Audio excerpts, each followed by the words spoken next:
Bhagavate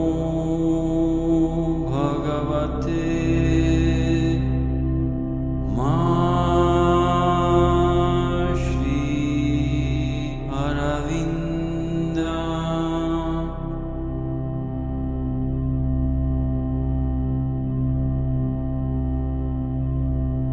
Om Namo Bhagavate Ma Shri Aravinda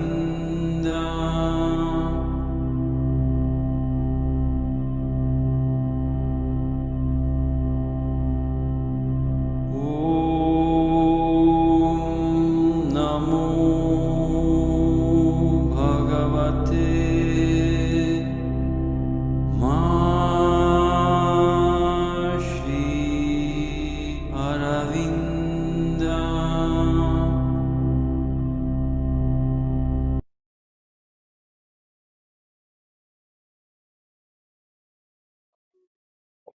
Yeah, so I think we can start maybe.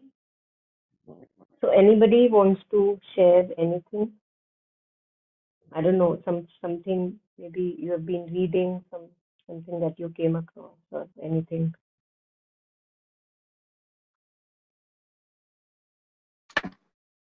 Well, I read the book you sent about Girish Ghosh and Sri Ramakrishna. Mhm. I didn't read it complete, but it's wonderful. Thank you for sharing. Yeah, so it was very interesting for me to come across that, and I mean just the whole example of his life and how like full of all the activities that can be considered anti-spiritual, not a good way of living life, sleeping with women all around, and all the possible sins that we can think of, that when we think of ourselves that I am a sinner. And if that person can change, I think that was very inspirational. That if with sincere devotion and if that person can transform, then yeah, there is hope. Although he was genius, like he was in the world of theater and art, he was quite named. And yet there were all kind of vices that was there. And once he set on it, then he was able to transform. Yeah.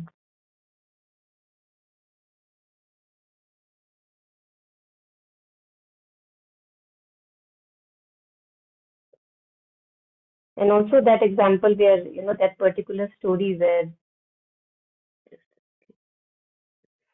um, where it was shared that how Sri Ramakrishna said, maybe I can pull it up. Just a second. Yeah, where was the link? I don't know. Now I'll have to find the link. Just a second.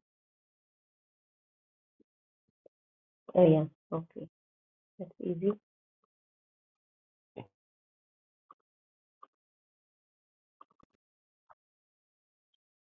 Yeah, this one.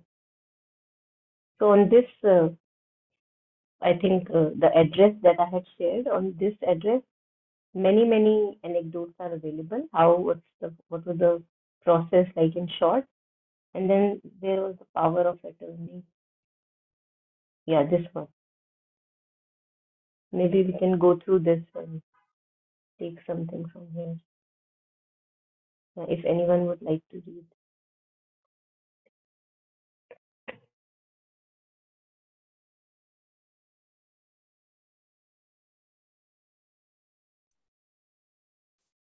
Give me your power of attorney.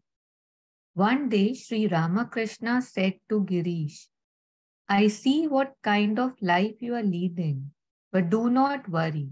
You just give me your power of attorney. What is this? Asked Girish. What do you mean by power of attorney? Sri Ramakrishna said to him, whatever you are doing, you can continue doing. Only say that I am responsible. How can I do that? Cried Girish. I am telling you to do it, said Sri Ramakrishna. I am ready to take all your so called sins. So Girish gave Sri Ramakrishna power of attorney. Then Girish found that he could no longer lead his old life. He was trying desperately to continue drinking, mixing with women, and so forth, but he was unable to fully enter into those activities because he could not bear to bring Sri Ramakrishna into those situations. He was hesitating and hesitating with regard to his old habits because he did not want to cause Sri Ramakrishna any suffering. Sri Ramakrishna had assured him, I will not suffer. You do whatever you want to do. Do not give up anything. This is how Girish came to accept Sri Ramakrishna and develop such faith in him. Eventually, it came to the point where Girish was so devoted and surrendered to Sri Ramakrishna that he would challenge anybody who dared to say that Sri Ramakrishna was not God realized. Then they say that Girish was the first to declare that Sri Ramakrishna was an avatar. The Pandits were arguing, and he presented such strong proof in favor of his master.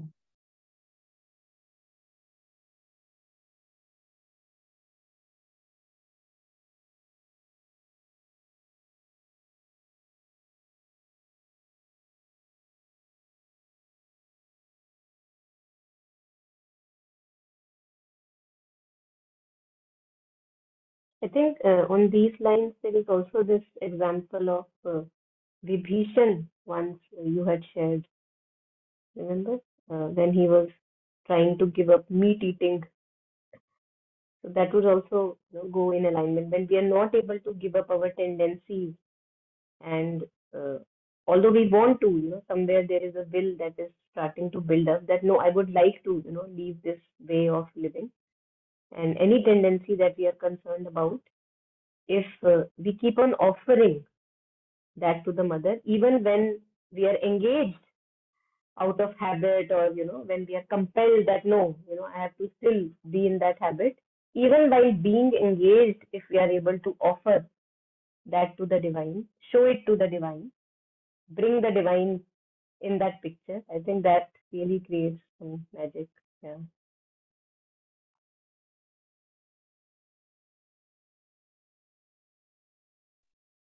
Yeah, in this regard, sometimes I have experienced, maybe it's just my own weakness, but how there are forces greater than me.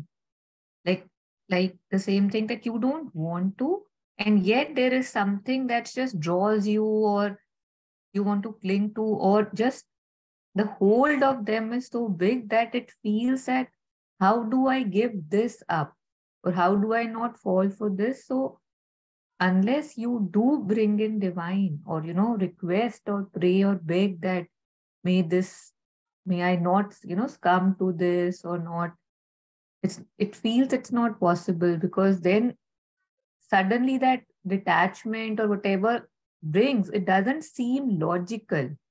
It doesn't seem that, okay, 2 days back, if I was looking at something and wondering, oh, I want it.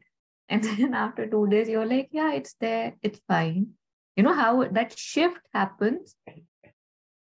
It like leaving it to me alone.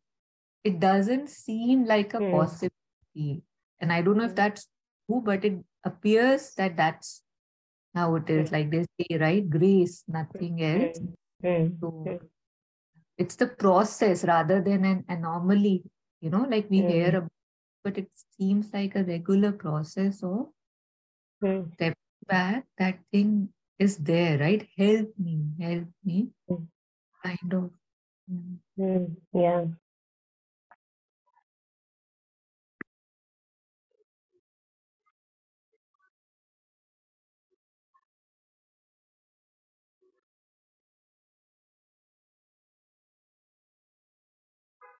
I think that would, what you were sharing, that would take in all these aspects, what Sri Aurobindo shares in the book, The Mother, where he talks about that the personal effort that is required of the sadhaka is threefold. aspiration, rejection, surrender. So in the sense that there is an aspiration that, I need to now change into my new self, at least when whatever tendency I'm concerned about. But again, out of habit, one is not able to leave. So I think there it comes when one is not able to reject. When one is able to reject, well and good, one can move forward. But there are times when I think also because of this sense of inner incompletion that we feel, and something or the other we latch on to that. If not this, I'm not feeling easy. If not this, I'm not feeling easy. And that's how the habits continue. So yeah, I think that also perpetuates the following of that particular addiction or tendency, that one cannot endure that much of incompletion within and unease within. And hence, when I am addicted to something, it brings me some relief. So what do I do? What do I do? And it takes time, as you were sharing. Takes time, like a process that one, with aspiration, one is finally. And as Sri Aurobindo has shared many times, Mother has also shared that once you throw it out of your consciousness, don't think that the work is over. It comes back again. And then once you have again thrown it further away, then it is just floating around. So still it has the tendency to come back. So we can never say that now I am free of anger, now I am free of this or that. We can never say that, because any time it can strike back, and then I'll be unvigilant, non-vigilant about it. Yeah.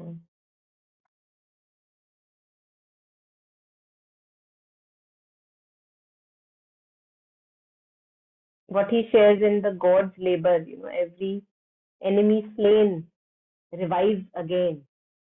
Every battle fought must be refought through vistas of fruitless lives. Yeah.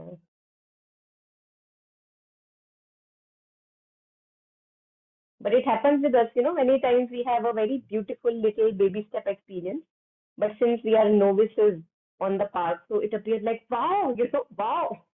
So one gets really excited about that. But then slowly, as we, go through more experiences, then we realize that, okay, I don't have to say too much of wow that I jump up higher. It's okay, relax. Just the process. Yeah. Yeah. Anything more here?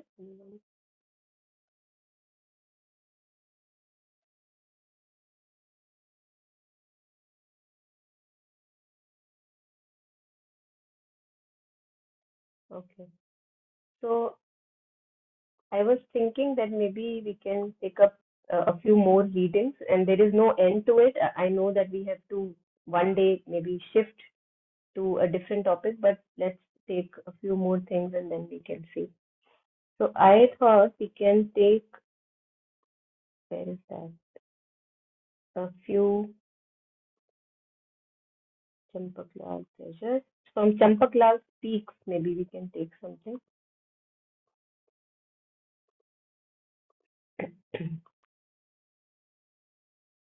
Yeah.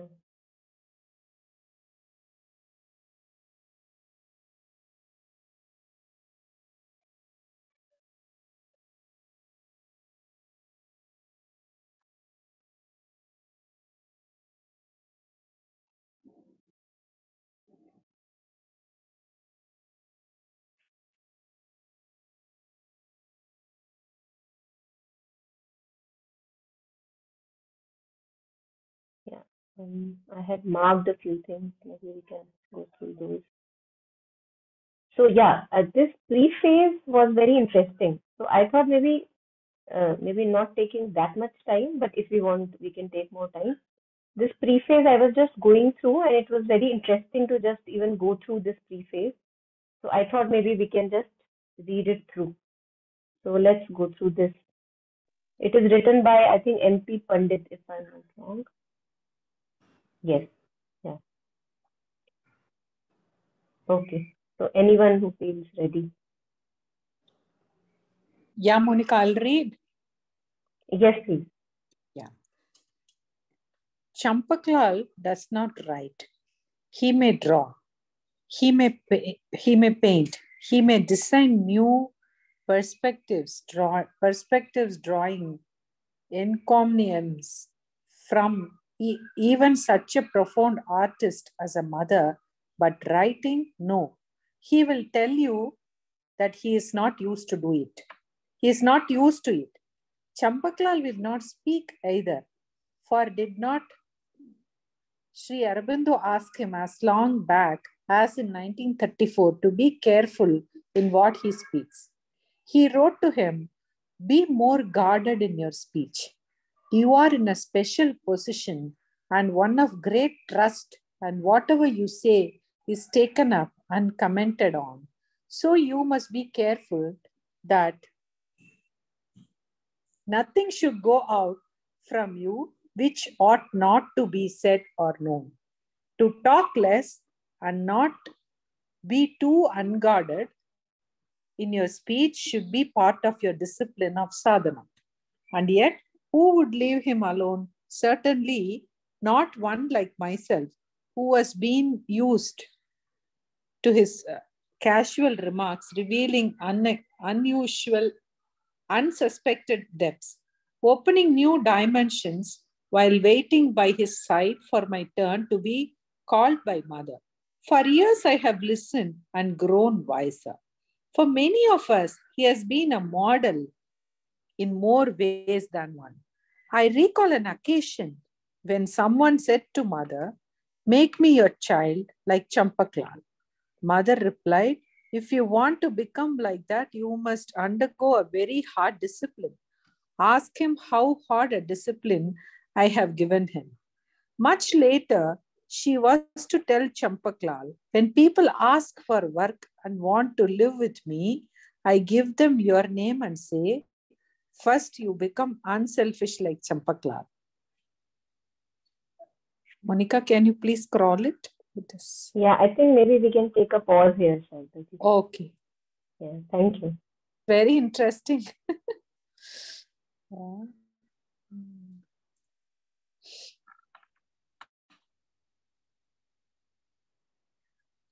Monica, can you explain the second? But I didn't get what Sri Aurobindo says.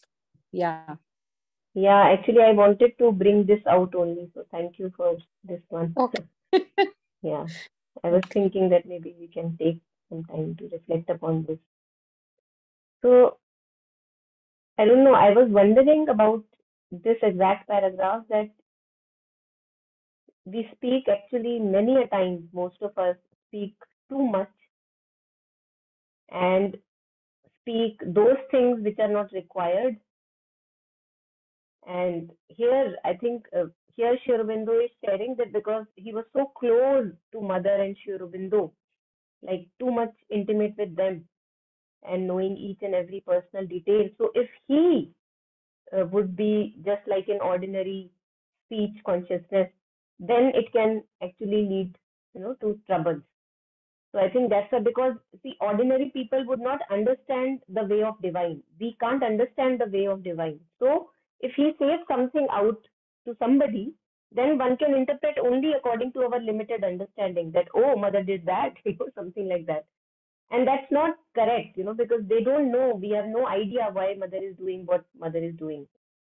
So I think that could be, I don't know, just sharing my reflections, that could be one of the reasons why he said that you are in a special position and one of great trust. And whatever you say is taken up and commented on. So you must be careful that nothing should go out from you which ought not to be said or known. And I think not only for Mother Sri Aurobindo, in our genuine relationships also, day to day, interactions and relationships, I think somehow it really feels nice if we can respect each other's maybe privacy, or whatever one is going through, and not like just frivolously blurting it out, to just for the matter of sharing. Because many a times ego gets a great boost in this sharing, when we are gossiping with a friend or something that, oh, this happened, oh, this happened. So although we like to talk and we don't know what to talk, so we take the day-to-day things that we did in order to, extend the talk maybe. Somehow for us, it feels like if we are not talking, one is not intimately in communion with each other. Somehow that feels in our situation. So if I want to, for example, be with a friend, then the only thing we can mostly see is that, okay, let's talk. Let's talk about something. It's very rare to find two people who are uh, communicating even with silences. That is enough. Very, very rare. I think that's very rare.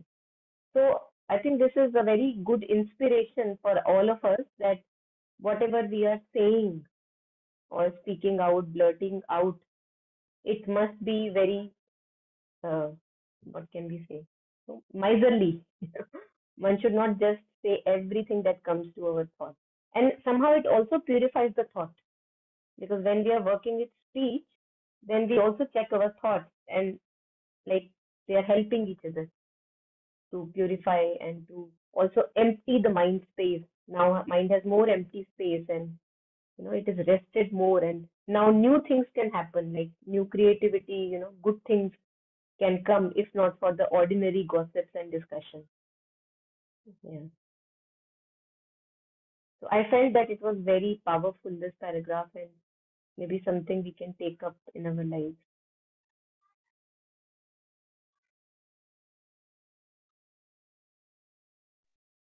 Yeah, I think in addition to this, how if there is some, like there is this person and there is a person very close to them. So if they say that's kind of considered that they are kind of speaking for them, it's assumed, right? So that can lot of times be even used to maybe throw mud at the other person. That okay, somebody said something in their innocence, not related to say the person they are with or serving, and yet, especially I don't know during that time too, of course, but lot of times a lot of us are just looking for reasons to not believe or Mm, misunderstand or just disregard that no, see, I don't want to have faith in them, see their person is mm, saying this, right? So I mm, think just firstly of course for the own person, for himself, that he should remain that he should not kind of dirty his thing by just speaking anything, but mm, also, I guess, not giving more people the chance to get something to gossip about or go astray on. Things just seem simpler, right? Because now, like it said, you're in a position of power, for example. So it's mm, more important. Yeah. yeah.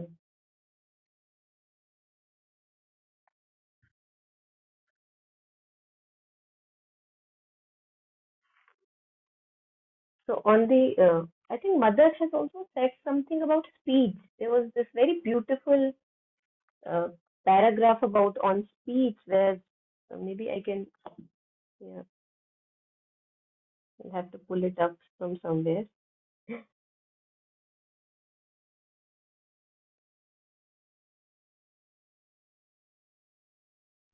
Yeah, Monica, I think we did in one of our sessions Yeah, I'm also. sure we touched upon it. Yes. So Yeah. that's why I'm just searching about it. Maybe it's a good time to Yeah. look at it again. Yeah.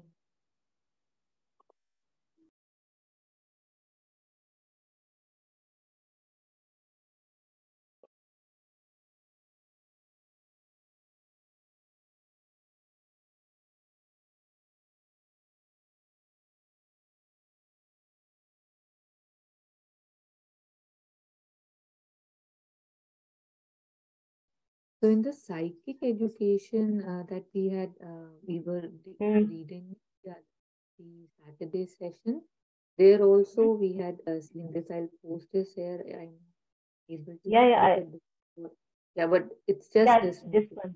Yes, yes. And in the sunlit path also there's a big passage on. Mm. Yeah, so there may be a couple of occasions where she has talked Mm. about this. When you speak, before the words come out of your mouth, concentrate just long enough to check your words and allow only those that are absolutely necessary to pass. I think many things will be just filtered out absolutely necessary. Only those that are not in any way harmful to your progress on the path of the great discovery. Okay, so only those should come out. Yeah, yeah, there was something more also, but right now I'm maybe not able to find it. Yes, I think even this much, if we practice, it would be enough. Yeah, I think especially for me, I've realized that whenever I had participated in a silence retreat, like 4 days, 3 days, 10 days,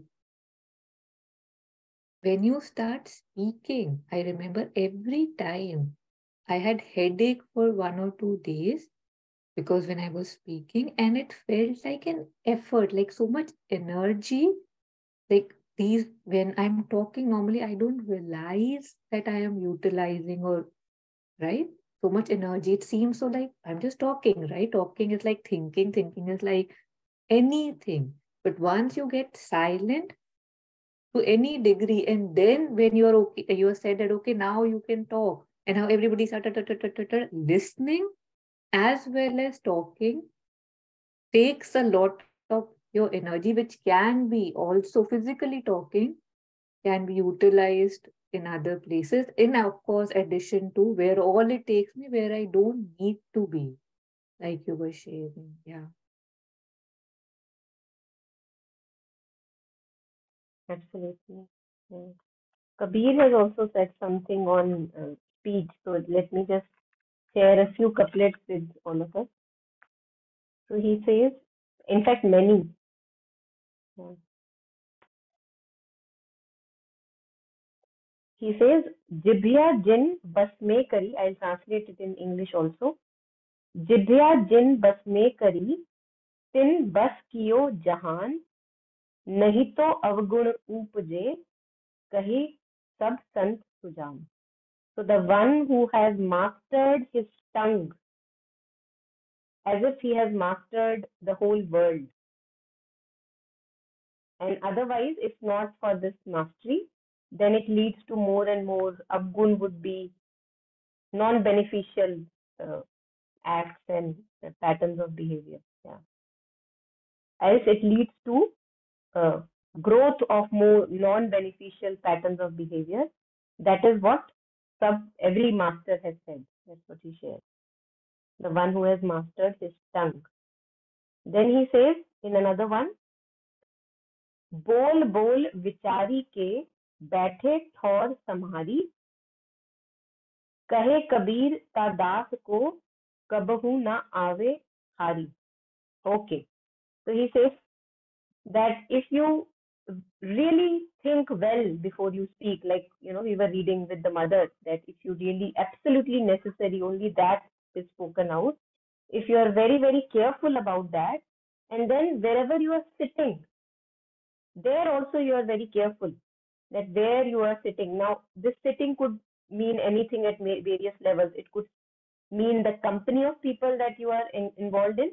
It could also mean that where am I in mind space spending more time. That could also be taken as sitting. Where am I sitting? So be thoughtful when you are speaking. Be thoughtful when you are sitting. And then he says, then you will never be losing in life. And you will always get progress in life. So kahe Kabir Tadas ko kabahu na ave hari. So that person never would lose in terms of the spiritual growth and progress. And then again, furthermore, when we are saying such words, we don't know, people get hurt. Many a times we just blurt out things that they were unnecessary. We were just talking for the sake of talking, and people get hurt. So here he shares, जिही शब्दे दुख ना लगे सोई शब्द उचार. So speak only that word which does not ever hurt any person or anyone you're interacting with. जिही शब्द दुख ना लगे सोई शब्द उचार तप्त मिटी शीतल भया. So usually we are always burning, restless and burning, all of us. Most of the time we are just burning because of this we are not getting in life, that we are not getting in life. Everybody is restless.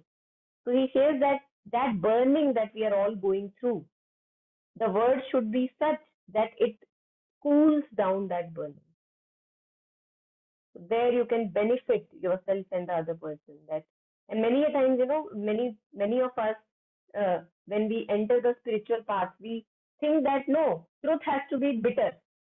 If it is truth, it has to be bitter. Yeah, anything, Tarun? You want to? I thought you unmuted. No, I do. Okay. So truth doesn't have to be bitter. I think truth can be cooler also. If that's what is being shared. That even if it's true truth that you want to share, just say it in a way which is cooling rather than burning people. Yeah.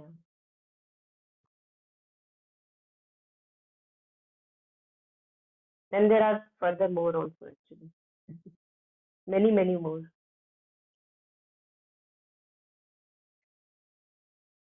And he says that the word has a lot of power.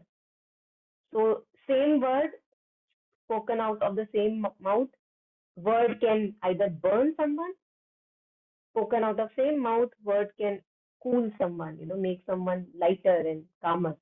So how do you want to utilize this power? Do you want to utilize this power by burning people around, making them more agitated, restless? Or do you want to make kind of a beneficial use of it? Yeah.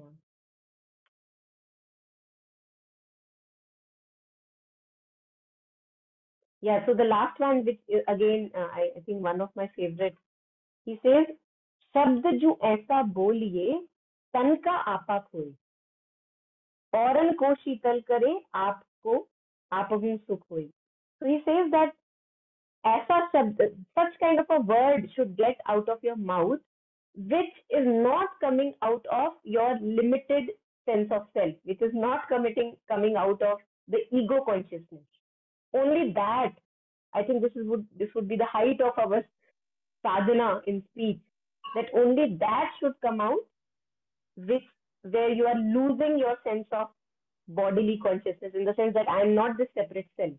So you are in that state. शब्द जो ऐसा बोलिए तन का आपा खोए. Or like this kind of a word which is not coming out of ego consciousness, only that word can cool people and make them calm and spread peace in others. And it also makes us peaceful. Yeah. So many times, Monica, we will not speak then if we follow this. Yeah, true. Very true. Very few words only will come out. Most of the times we are in our ego consciousness only. Very true. And Monica was sharing, yeah, it would save a lot of energy. Yeah. You will have more energy for other things. Yeah. Unfortunately, we cannot keep quiet also. Our mouth. I think we can. If there is a will that I want to work upon this, it is impossible that we can't. I think we can. Yeah. Yeah. When we are ready. Yeah, that is also there. When we are ready.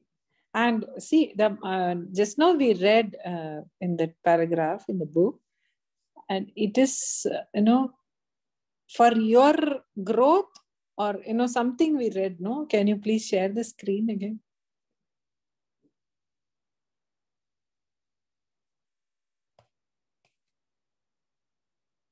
Your special position, nothing she got. I don't know where I read. Just now we read. You are a special. For your growth and the others' growth. Something, something came like that only. I think.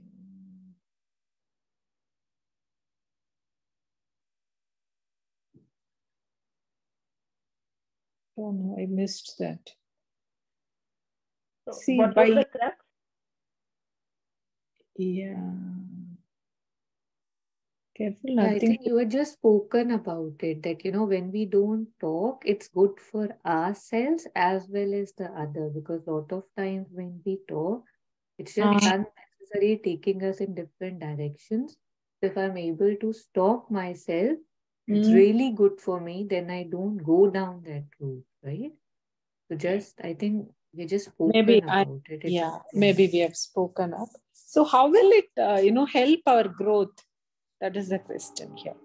See, if we want to speak, we'll speak. And if somebody gets hurt, we don't care. But how that will stop our growth? I think it's not about stopping, because somehow the situations are devised in such a way that growth cannot be stopped. So, for example, I don't want to take up the discipline of control of speech, and I'm just blurting whatever comes to my mind, right? What will happen? I will have numerous experiences where I keep hurting people. People become cross with me, and I realize that, oh my God, it's leading to more and more clashes. The more I speak, it means something is needed, to be controlled here. So, as Mother says that the divine victory is certain, so purification will come.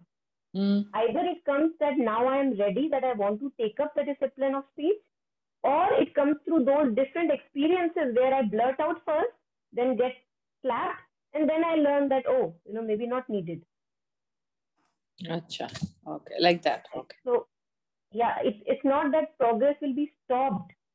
It's just that, like Mother says, we keep taking detours. Okay. And this like curvy path. While we could just now realize after so many experiences and also looking at the status of my thought and my being that, oh my God, so much chaos. And do I want this in my life, or do I want a different life now? So once there is a will, central will within, that now I would like to make my being purer and more silent, then nothing can stop us, from having those situations which compel us to be like that. Yeah. Yes, Taru, you wanted to share? Yeah, in addition to the things that we say outwards that you are saying might hurt people, a lot of times I see in myself that we just want to comment on people, right? Like, even if I'm not, say, if I am not talking to you directly, if I see something in you, I might talk to Sarda ji and say, she does this, and, there's a better way to do it, or, I don't like it, or maybe I don't know why she does it, for example. So again, when we are talking about things coming from the ego center, then the ego always, without exception, says, I know better.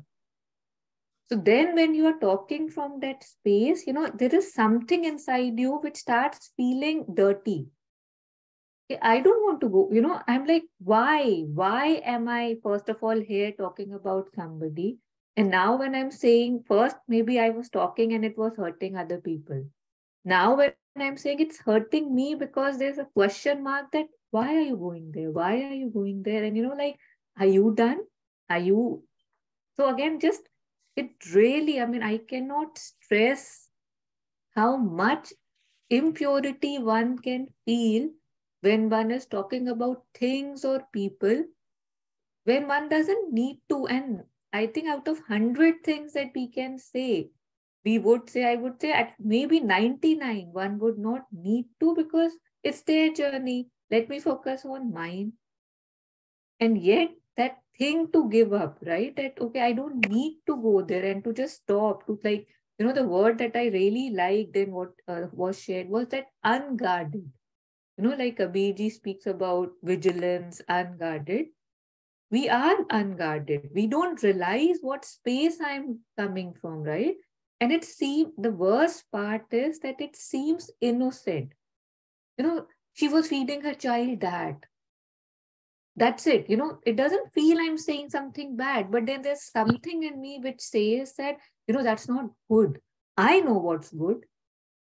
Just this I know aspect, it really dirties my whatever consciousness, or don't know what word to use.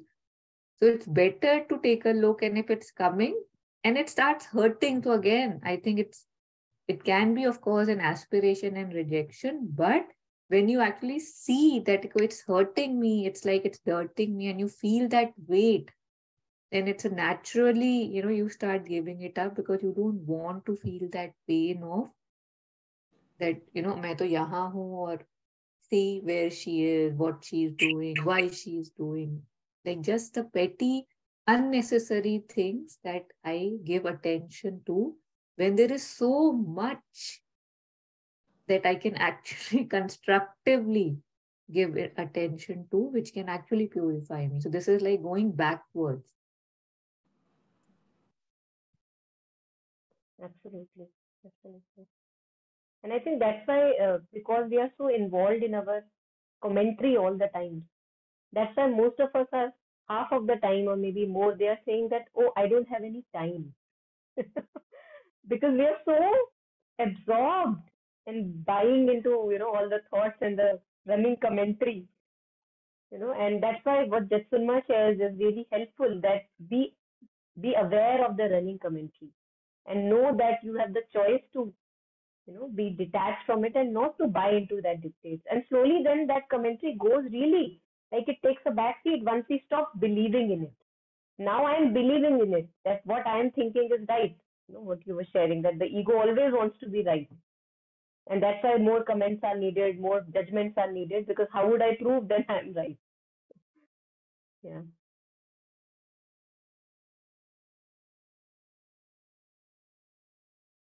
So yeah, as you were sharing, I think the more we, like at another place, Mother shares that if you want to change something in you, something, I'm just rephrasing, she says that it's not that you first remove it in your thoughts and then you stop it in action. She said first stop it in action and then slowly it gets removed from the thoughts, something like that. So here also, I think if we are able to stop, even take a Maun Vrat for one day at a time, or maybe a couple of hours, we decide, okay, now I'm my silent time. Then we become actually aware of the subtle thing going on within what you were sharing, then we become aware of that commentary, which now feels useless. But before that, it was not feeling useless because a continuous flow was happening. There was no break. So this stopping of outer action, which is taking a silence for some time, even that really has its benefits. Yes. Because many times people may say that, oh, what is the fun of taking a outward silence? Whoa, when your mind is always chattery. But it's not like that. They are connected. Yeah, please. Yeah, you said useless, right? Useless and harmful.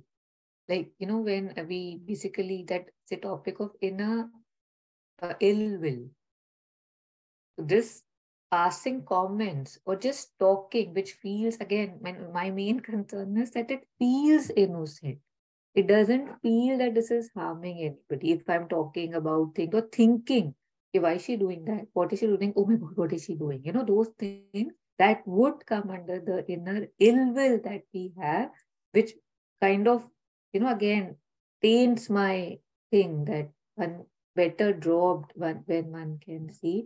So it's not that it's just unnecessary, it's actually harmful too. So just knowing that, if I cannot see it, if I know it, then I might be able to start seeing it, right? Like becoming more conscious. Yeah.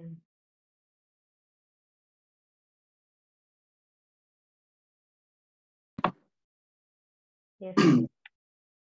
A couple of weeks ago, I heard a talk about from Pablo de Ors, who is a writer and a priest from Spain, and he was talking about the writing as a spiritual exercise.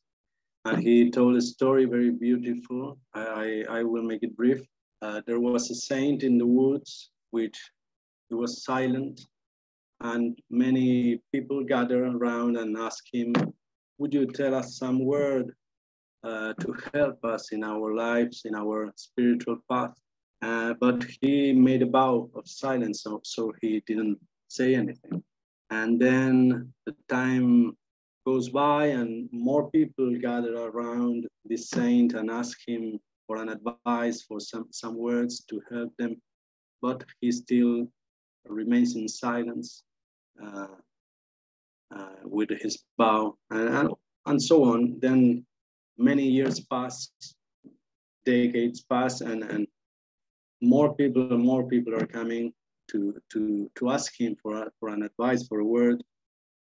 And then he finally says one word, and he says fire, and the woods turn in fire. Like he said fire, and all the woods were like he was like taking this story about the, yes, like the power of the word. I think that depends also on this discipline of being truthful, of being conscious, of using our speech with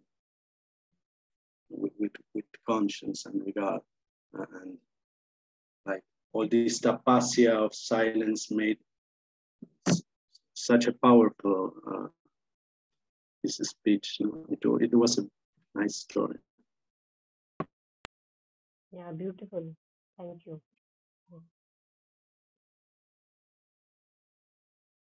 So I think in vice versa, we can see that the more we speak unnecessary, unguarded, it's like we are just frivolously scattering our energies where we could, also walk on the other path. Yes. I remember also Paramahansa Yogananda used to say that if we are not truthful, if you are not like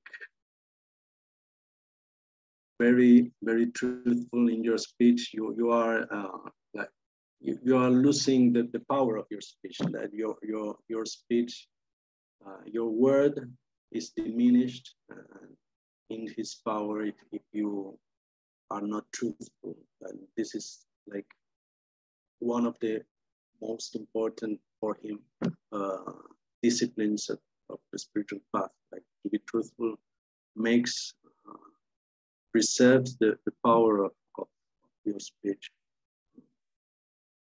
Yeah, beautiful. Thank you for sharing.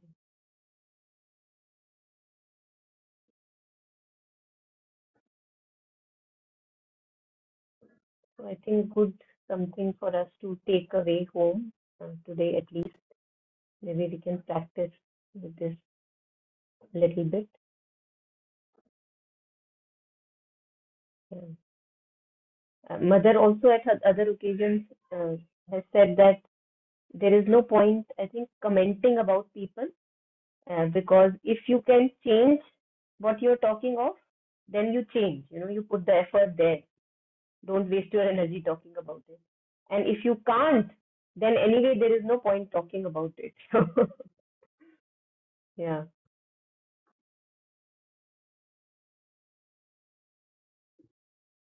Mm.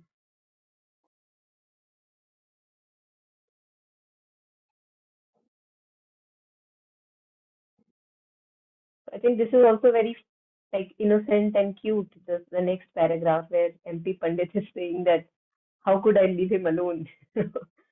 Certainly not one like myself who has been used to his casual remarks, revealing unsuspected depth, opening new dimensions while waiting by his side for my turn to be called by the mother.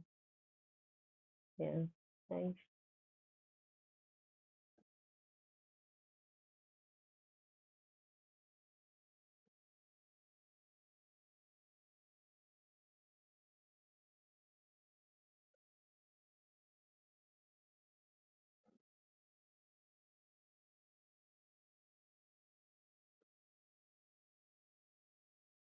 So this I could not find. I don't know, maybe it's not there in this one.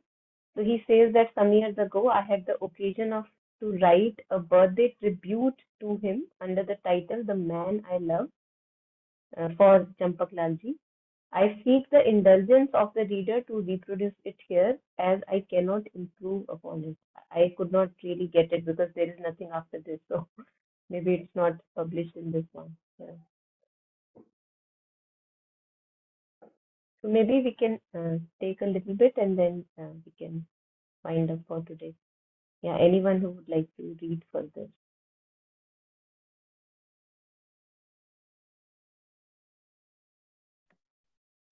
Um, Someone had asked Mother for the meaning of her message, cling to truth.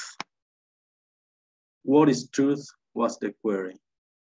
The mother turned to each one who was around and looked for the answer. She passed from person to person till the turn came of this one. He replied, there is no need to define truth. If one is sincere, one knows what truth is. Exactly, said the mother, who was pleased with the straight answer. This is my man, straightforward in nature. He always goes straight to the heart of things. He may protest what he is not learned, that he is not learned in philosophy or other such high subjects. But that is his virtue. Give him any piece of writing, make him listen to any discourse, he will immediately react to the right note if there be one. Raso Vaisa, I don't know. Nothing is too high or too low for him. He will listen to the talk of a child with as much concentration and glow on his face as to a profound conversation by the mother, music, painting, classical and futurist, handwork, manual labor, all claim his impartial and entire attention when they come before him. He exercises no preferences. To him, all is Samam Brahma, the watchword of every yoga. Yeah, maybe you can take one paragraph, more one, and then we can pause for reflection. He will again, I continue with this. No. He will again protest that he does not know yoga and say that he is only a worker whose mantra is service. True, he is the embodiment of service, and the manner and the extent to which he has been privileged to serve both Sri Aurobindo and the mother for over 5 decades has no parallel. Neither food nor sleep has a claim over his time, but the quantum of service has no value for him. Did he not one day say to the mother, in the anguish of his soul, Mother, all these years I have served as I wanted to serve. Now I want to serve as you would want me to serve, as you would want me to do. Yeah.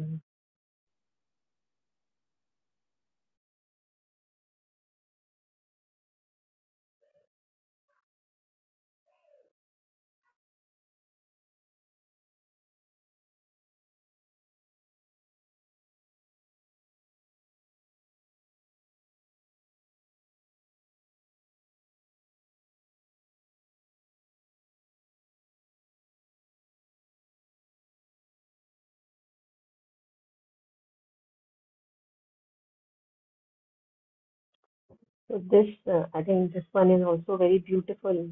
The first one, where mother is asking for a definition. Somebody asked the mother that when one is saying cling to truth, what is meant by truth? So mother is asking one by one all the people who are sitting there. And when it comes to him, he says that there is no need to define truth. If one is sincere, one knows what truth is. Yeah.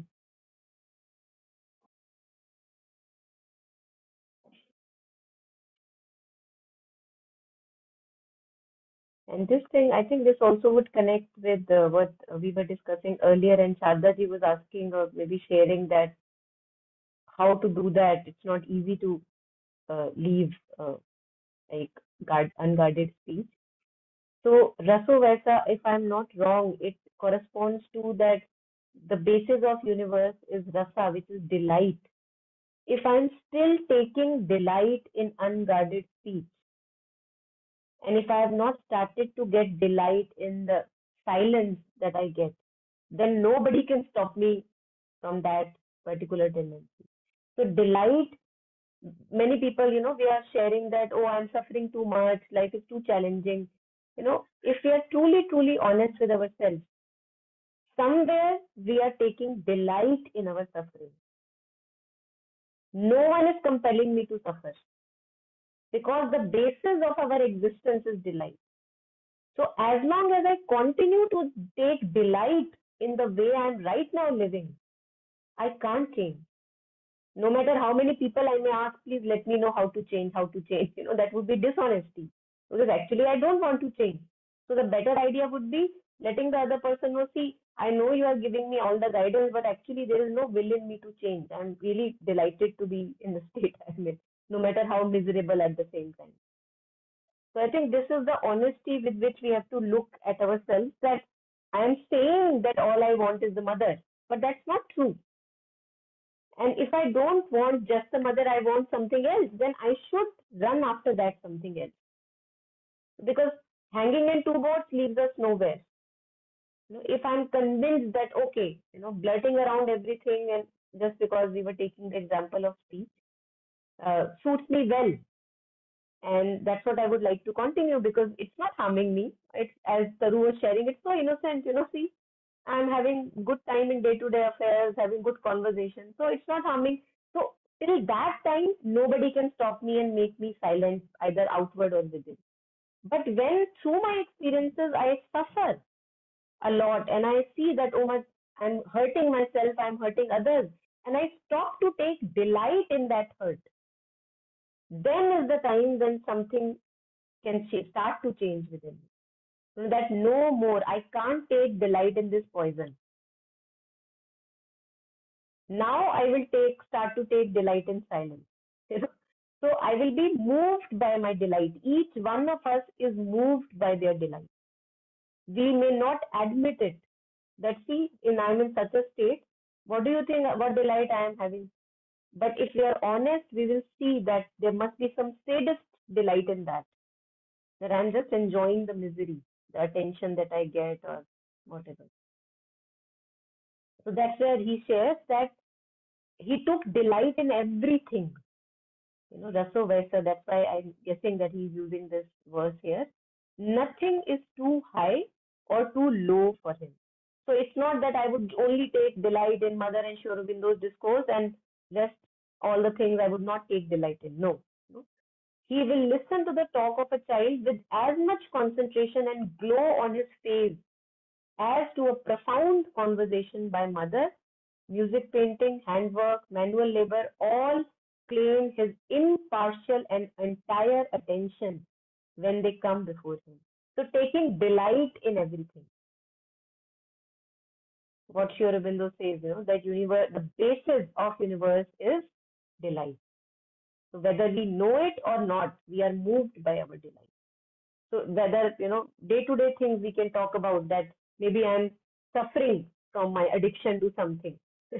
Now I can go to 10 different places and ask, let me know how to leave it. Let me know how to leave it. But as long as I'm enjoying it, I can't leave it. So stop going on those doors. I must. And that's why Mother says that refinement of senses is a parallel work that we have to do. That we lose taste for the lower kind of pleasure. That now I have something more delightful. I don't have to engage in poisonous talk in order to get pleasure. There is something else that resonates now.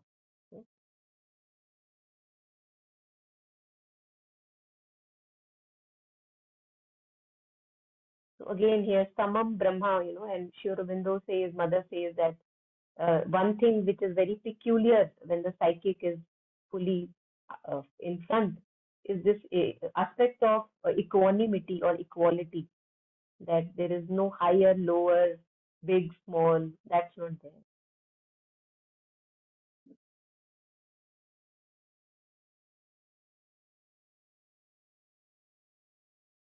Yeah, anything? Anyone?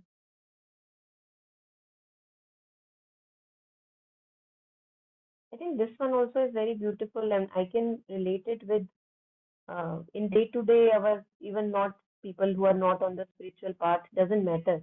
In our day to day interactions, we are wondering that, oh, would that person love me the way I want to be loved? We are always concerned about ourselves. I am not served, I am not taken care of the way I want. But I never ask the question that have I ever asked them what would they like? We never ask that question because all the time I'm just obsessed with myself that my needs are not met in the way I wanted to fulfill them. That's my center of attention.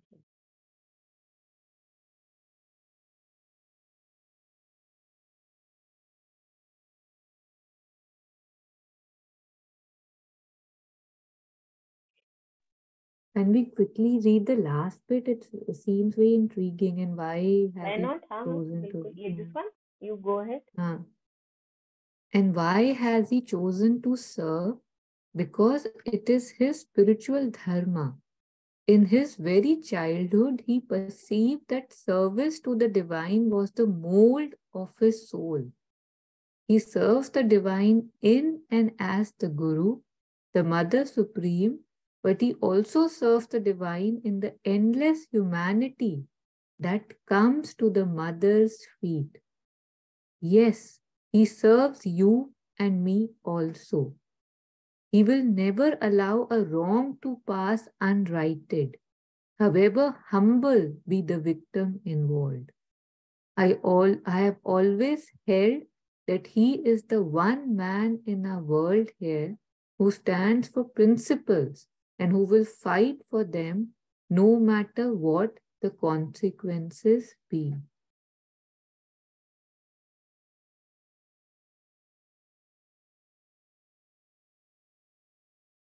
No doubt, certain elements tend to exploit his nature and at times do succeed, but that is not because he is really deceived. He deliberately allows the benefit of the doubt to others, sees some good or deliverance coming to them through whatever apparent evil.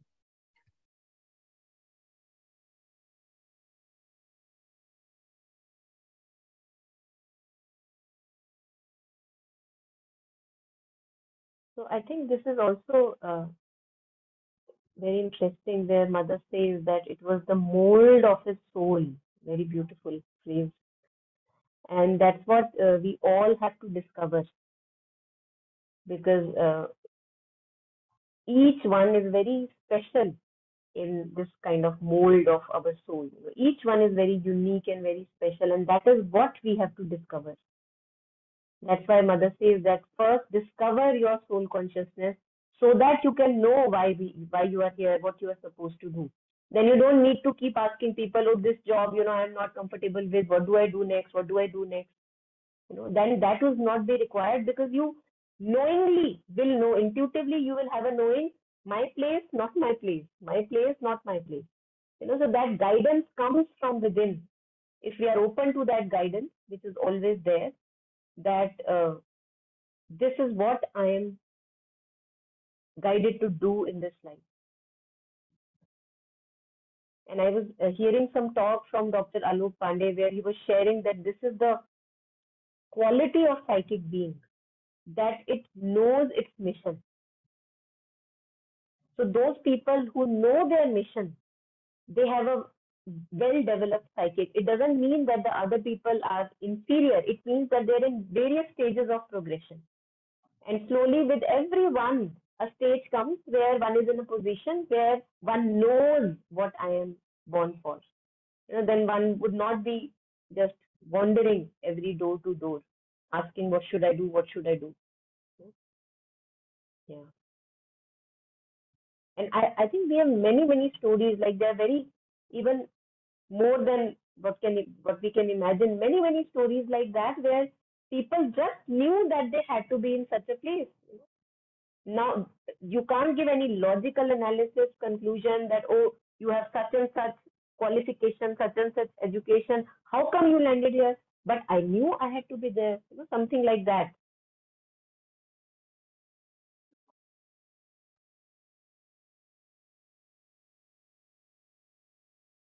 And that's why we see with mothers the bouquet of all the disciples that we have, like each one very, very unique and special in their roles. It's not that one is able to fulfill the other one's role. One is very unique, Nirodha, Nalinikant Gupta, each one with very peculiar characteristics, very special abilities. And as mother says that there is a spiritual hierarchy, where hierarchy not in terms of kaun upar, kaun niche, who is up and who is down, but in the sense of that each one of us is a particular piece in this vast puzzle. And that puzzle, that piece is very uniquely shaped. And if I take that piece out, there would be no other piece that I can put it in its place. That's why we are all ordinary yet very extraordinary, each one of us, if we begin to find what we are born for. Yeah, so yeah, I was just commenting on this phrase, mold of his soul. Yeah, anything? Anyone?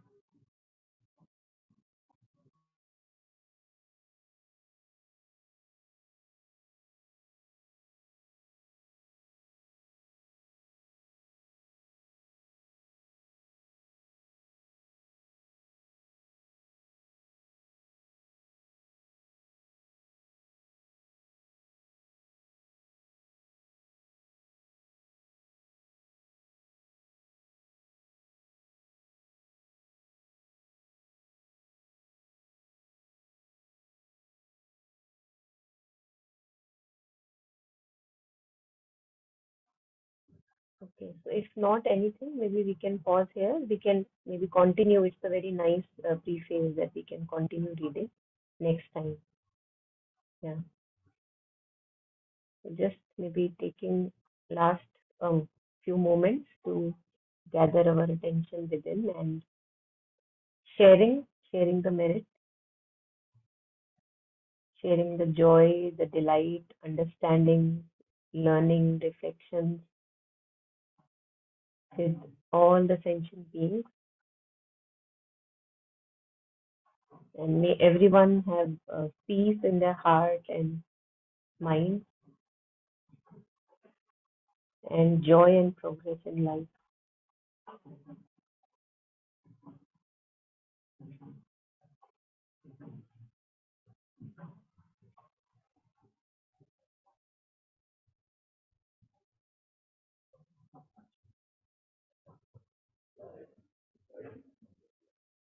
Thank you.